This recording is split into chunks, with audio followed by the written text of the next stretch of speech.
Rethabile, thank you so much for joining us today. My pleasure. Now, you are the program director of the Tope Foundation here in the Western Cape. Yes. Can you explain to us, what does the foundation do? Okay, so Tope Foundation is a non-profit organization that's based at Kumisa Primary in Khayelitsha. And the word Tope actually means girl in Sotho. It's sort of a play on the word.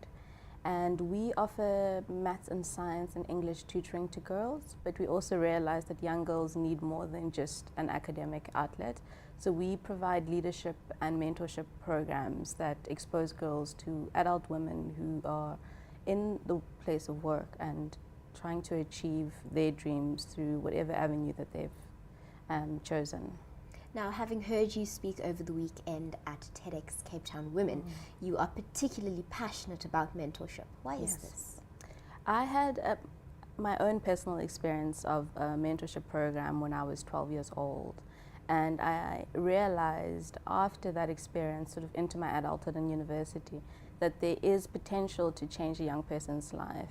And we always use 12 as the magic number because that is when children are pre-adolescent and are not yet teenagers, that are quite contested and difficult to deal with. So we feel that at 12 you can really significantly change a young person's life if you provide a caring relationship.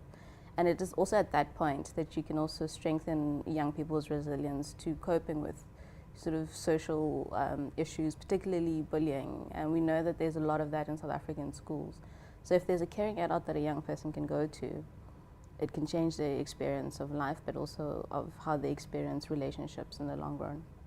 Now, we know that a lot of South African society is quite maternal. We have young girls growing up with aunts and grandmothers and mothers, but this program seeks to link up young women with mentors that aren't necessarily a part of their immediate family unit. So why is that important? That was by accident rather than by design. We realized that we run, sort of background to the program, we run a Mama Mentors program, which is a program where 12-year-old girls have to identify a woman in their community. And this woman can be a mother, a grandmother, an aunt, or anybody who is willing to invest time and go through a process with a young girl. And through those lessons, we've learned that often those women are working and providing livelihoods for the family. So we needed to find alternatives for these young girls.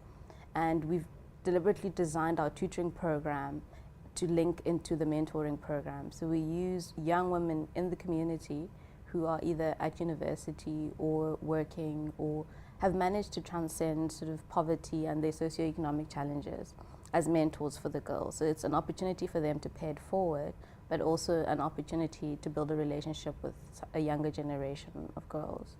And we found that this approach is quite successful because girls have somebody in their community that they can look up to. And it's somebody who has grown up with similar sort of economic challenges, grown up in similar households, and that the girls have access to after hours. Now, let's have a look a little deeper at this mentor-mentee relationship. It is a mentor-mentee relationship, yeah. Is the mentor available for a whole manner of issues, not just the academic tutoring? Yes. So obviously we are an academic program because that is sort of our founding principles around academics and trying to get more young girls into better performing schools, but also more women into science, technology, and engineering. So that's sort of the core of what we do. But our mentors have to provide some social support to the girls. You can't just go there and say, okay, let's deal with algebra today and then walk out, because they are human beings and human beings usually thrive on relationships. So by providing an opportunity and a set time slot for girls to have a conversation with a woman, it changes their experience of the program, but also what we are able to leverage through relationships. Because we believe that the only impact we can ever have is through relationships. And if we can build resilience in young girls through relationships, then we can change, their future trajectories.